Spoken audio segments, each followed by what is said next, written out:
جو حضور کا عاشق ہوتا ہے وہ سب کچھ برداشت کر سکتا ہے، لیکن حضور کی گستاخی برداشت نہیں کر سکتا۔ امام ابن حجر لکھتے ہیں صلیبیوں نے ایک مجمع میں آقائے کریم صلی اللہ تعالی علیہ وسلم کی شان میں گستاخی کے جملے بکنا شروع کیے،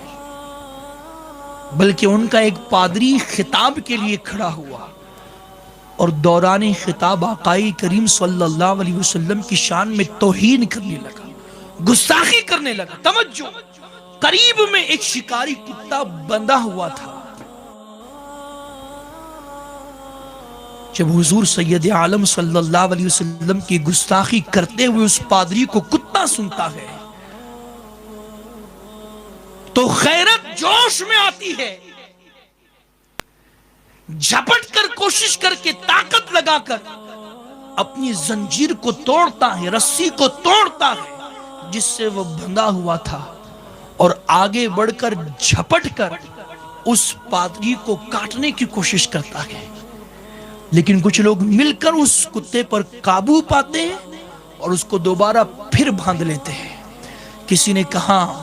اس پادری سے کہ شاید تم نبی آخر الزمان کی گستاخی کر رہے ہو اس لیے کتے نے ایسا کیا،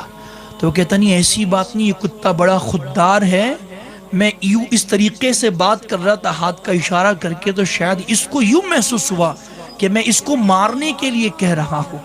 اس لیے اس سے برداشت نہ ہوا اور یہ سارا کام اس نے کیا، ایسی بات نہیں کہ میں گستاخی کر رہا ہوں اس لیے اس نے یہ سب معاملہ کیا۔ چنانچہ اس نے اپنی گستاخی کو پھر شروع کیا،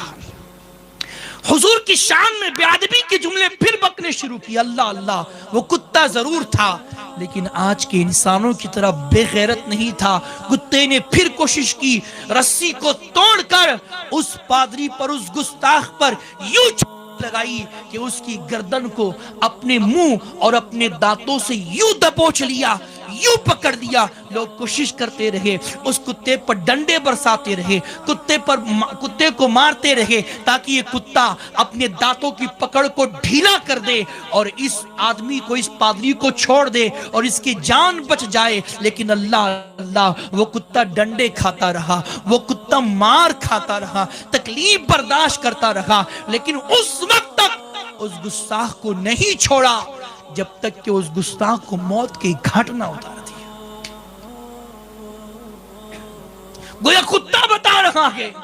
میں کتا ہوں لیکن میری غیرت ابھی زندہ ہے، میں سب کچھ تو سن سکتا ہوں لیکن اللہ کے نبی کی توہین نہیں سن سکتا ہوں، اللہ کے نبی کی گستاخی اور بے ادبی نہیں سن سکتا ہوں۔ یہ کتا آج ہمیں دعوت فکر دے رہا ہے کہ میں کتا ہو کر حضور کی گستاخی برداشت نہیں کر سکتا۔ تم کو تو خدا نے انسان بنایا ہے، تم کو تو اشرف المخلوقات بنایا ہے، کیوں تم اپنا غفلت میں سو رہے ہو؟ نبی کی ناموس کے لیے کیوں کچھ نہیں کرتے؟